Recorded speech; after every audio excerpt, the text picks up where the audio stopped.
Bonjour les petits poussins. Bon, it's 8:24. I'm awake since 5 in the morning. I have a huge pain in my belly.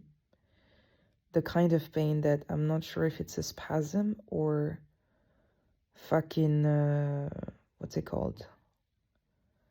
Oh, le truc là. Oh, comment ça s'appelle? Mince. I have it in French. I don't even have it in French. C'est là, ça fait mal and people get surgery from it.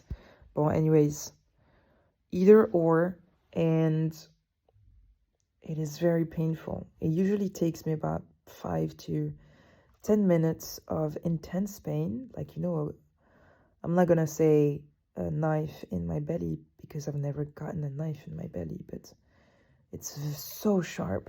And it has been 3 hours and a half almost that I feel this pain. So I haven't moved from my bed.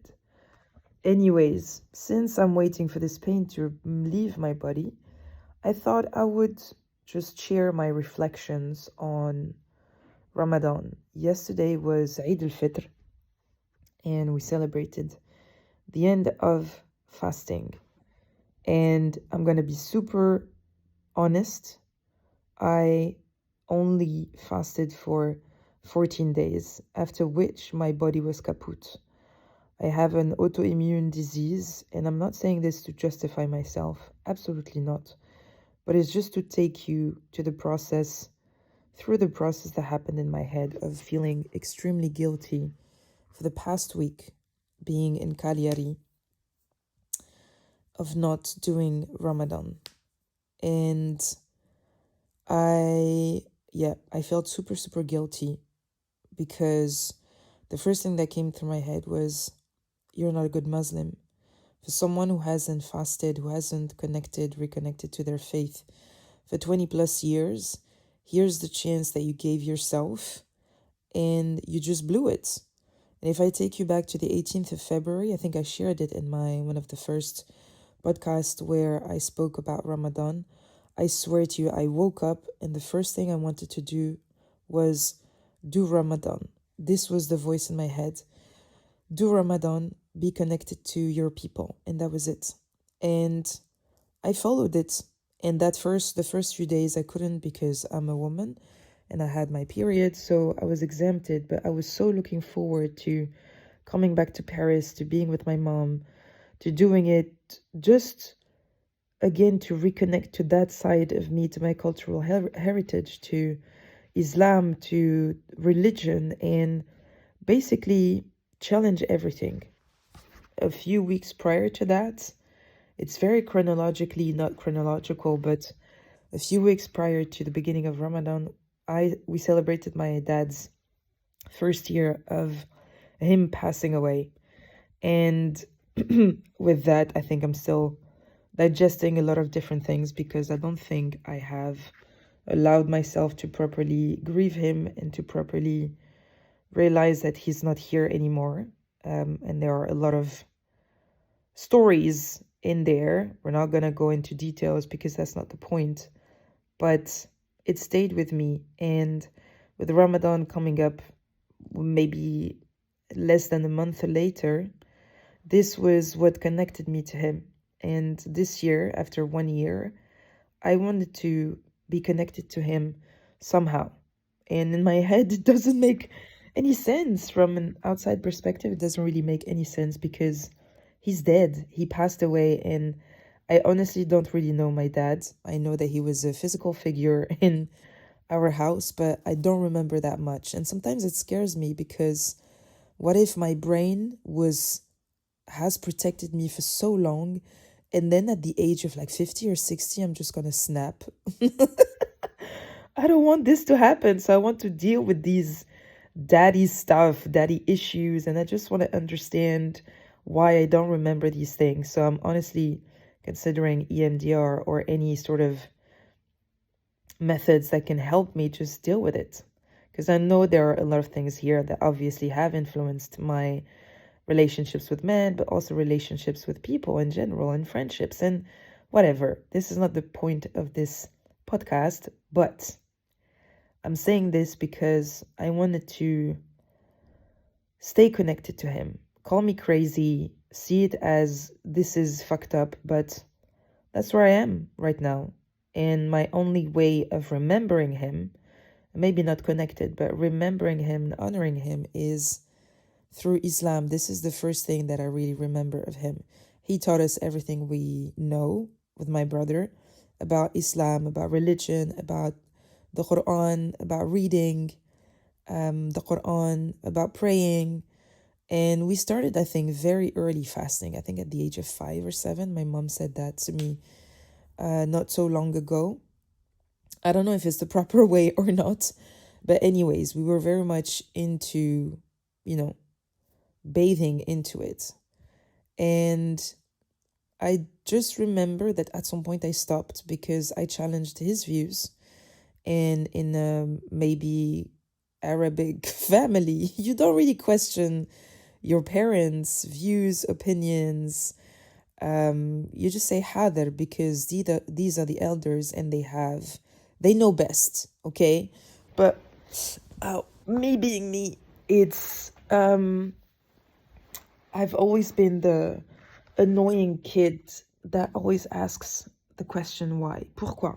Mais pourquoi on fait ça? But why? Very observing, very questioning everything. Pas pour faire chier, not to annoy people, because I'm just curious and I just want to understand why things that work the way they work. And I have that following me up until today, 35 years later, into all areas of my life. I just want to know how things work. And not in a context of being a know-it-all or anything, but I'm curious.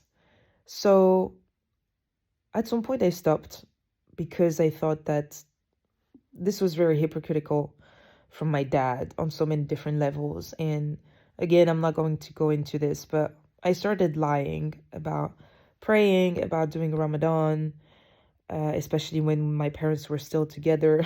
I remember we would just go with my mom and my brother, have food, and then just come back, brush our teeth, and wait for my dad to come home from work, and then be like, okay, we have fasted, and then we're just going to break the fast altogether.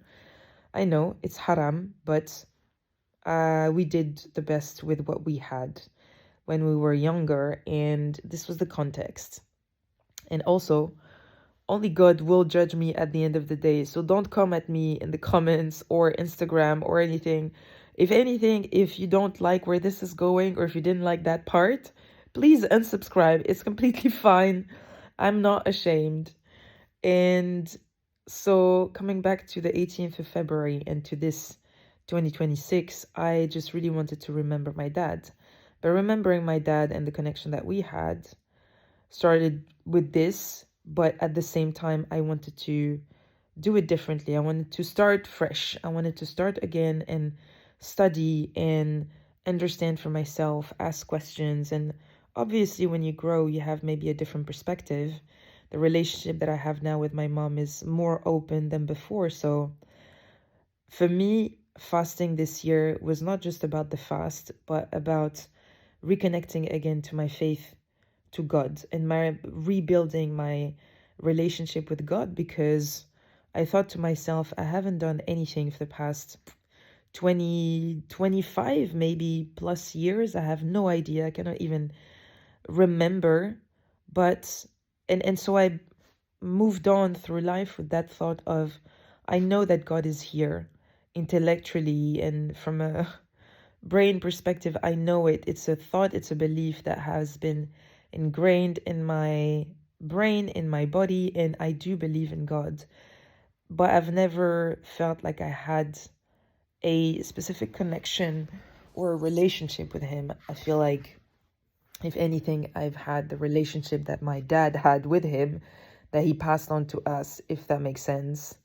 And so I disconnected, when you grow, you disconnect a bit. And life happens, and I've always known that he's here because he sends me his blessings. I've never been ill. I've never been sick. Every time I have had something, an injury or something happening into my life, I've always been able to read between the lines, to see the silver linings and understand that he is telling me something. And the more I grew, especially living in a different country for 10 years in the Netherlands, knowing no one, you start relying a bit more on your own spirituality, or at least I did. And I think it became stronger when I moved to the Netherlands, and at the same time with no foundations. So it's there, but it's on the surface. And so now, 2026, when Ramadan started and I had this call it whatever, it was for that specific purpose also, to study again, to build my own foundations, to get my own understanding, to do my own research, and to start talking, expressing, sharing, having conversations around this topic. And I am so happy I did that first bit of Ramadan with my mom, because we got reconnected also, because I asked her what's her relationship with God, what's her relationship with her faith, with praying, with Ramadan. It's the second year that she does it, and she also stopped doing it for so many different reasons for such a long time as well. And I've always seen her pray. I've always seen her recite the Quran. I've always seen her, play some Quran on Fridays and on Thursdays at home whenever I was visiting her in Paris. So it's always been there. I know she has her own beliefs. I know she's grateful. I know she gives thanks. So, but I've never questioned her. I've never asked her. And when I thought back to my first intention, this was all about it, all about restudying, feeling more, really doing this introspection and this reflection and focusing on, my understanding and doing my research. And what I got, quote unquote, from that is that super duper deep connection with my mom, having all these beautiful conversations, having her on my podcast, and really rediscovering faith, religion, and that there's no right or wrong way. And after those first 2 weeks, my body couldn't handle it anymore. Part of it because I also kept my athlete regimen of going to the gym, going for a run, walking 15, 20,000 steps a day, and thought to myself, well, if I think back of my ancestors and Sayyidina Muhammad, they didn't stop living life, they still did life, maybe in a slower way, and I should have done that, to be honest, maybe. But the fact is, I didn't. And every time I tried to go back to fasting, to putting the alarm, being here in Cagliari or Italy, of course, you do it alone. It's completely different from doing it with a parent or your family and gathering in the evening, eating together, listening to these ASMR noises of drinking soup and everything. Of course, it's different, but it didn't stop me. I still did a few days here by myself. But the fact that I've started feeling tired, lots of migraines, lots of headaches, and always feeling dizzy, I thought to myself, I don't think that it is written anywhere in the Quran or that God wants me to go to fast or to reconnect with Him in that state, I truly believe that the body that He gave us, He wants us to give it back to Him the same way He gave it to us. So for me, it was also honoring me, honoring my body. And I'm not saying this to justify myself. I'm just taking you through my own thinking process of why I felt guilty for the past week. So this week, I feel better. But that past week, I felt so guilty because, again, I had this chance, I felt this calling, and I had this chance to go back to His realm, and almost feeling like I blew it. But in the meantime, I didn't stop. Like, this guilt didn't stop me from studying the Quran every day. And the way I do it now is that I have the translation from Denise Masson. She's French, and her translation has been used by many universities in France. And I didn't want to, first of all, invest in a book that was written by a man, to be honest, because the few versions that I've explored when I was in Paris, opening the book, whether online or anything, they systematically, there was somewhere that where they spoke of woman as shaitan. And I thought, well, I don't think this is true. I don't think this is what is written in the Quran. I don't think this is the interpretation that like this it's not okay. So I thought maybe not, my brothers. Let me just buy this book, Denise Masson, in French. So it's translated in French. Sorry for my non-French speaking people, but so far so good. And the way I do it every day, I spend 10, 15, sometimes 30 minutes or an hour because I write a lot. And I just read a few ayats. So these are the verses of the different surat. And I just ask myself, how does that make me feel? What am I understanding? And I realize that I feel way closer to God this way, because I realize how He is so present every day, everywhere in our lives. So it's just for me a comfort. It's comforting to read that book and to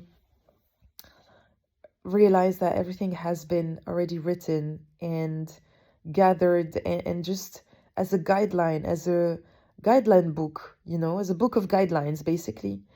And that's my own way, one of my ways that I've reconnected with God the past month. I've connected with people also outside here in Cagliari and in Bari in Italy. And every time I had the opportunity to just feed someone outside, I just did it. Not to have hasanat or anything, but just because I wanted to do it. And the impact on my heart, I swear to you, so many times I've done that, I just wanted to cry because it felt so good doing it. And because I know that a good Muslim, or a good person in general, is just someone who is helping others. And I think that maybe this month so far, in reconnecting to God this way through writing, reading the Quran, listening to the Quran, doing my own prayers, giving thanks, being grateful for the good and the bad, every single day, every single moment of my life, and every single moment of my day has and is still doing me so good, and really connecting me to God in this specific way. So I think the guilt evaporated this week because I wrote a dua to myself. I'm actually going to read it to you. This is what I wrote, and this is what I said every single day for the past 2 weeks. I said, Ya Allah, tu connais mon corps, mes limites et mes intentions. You know my body, my limits and my intentions. Je ne veux plus te chercher par la peur, ni me diriger par la honte. I don't want to look for you through fear or be guided to you through shame. Today, I'm choosing integrity. I'm taking care of myself. I'm slowing down. I'm breathing, and I'm staying close to you.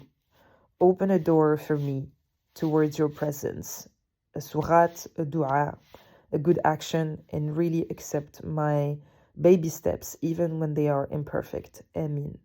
And this was really something that I did every single day, reciting the first surat, which is the Al-Fatiha, and not to remove the guilt, but to, again, be consistent with myself, be connected to God my own way, and cherish that way, and do my very best. And to be honest, this helped a lot.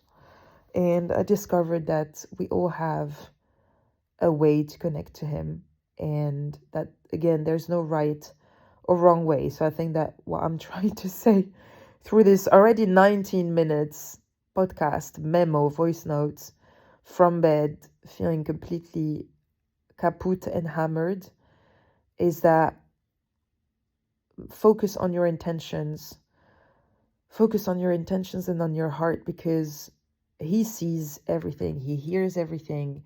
He knows everything. You cannot hide from Him. You cannot hide anything from Him. And even if you do, and you convince yourself that you did hide something from Him and He hadn't seen it, I swear to you, you're gonna not pay the consequences, but it's between you and God anyways. I think that's the point of that video, that voice memo, is that at the end of the day, it's between you and God anyways, and that you shouldn't look for approval from anybody else but him. And this is something that I'm learning every day now for the past 2.5 weeks, and since I initiated this journey of reconnecting to him, like the only opinion that matters is his towards me, and the only opinion that matters is mine towards myself. And I think it goes both ways, saying that check in with yourself, check in with your intentions, and how you're really being led in life, if it's really coming from the heart or if it's really coming from the ego. Because again, he sees everything, he knows everything, and it's always going to be between you and him.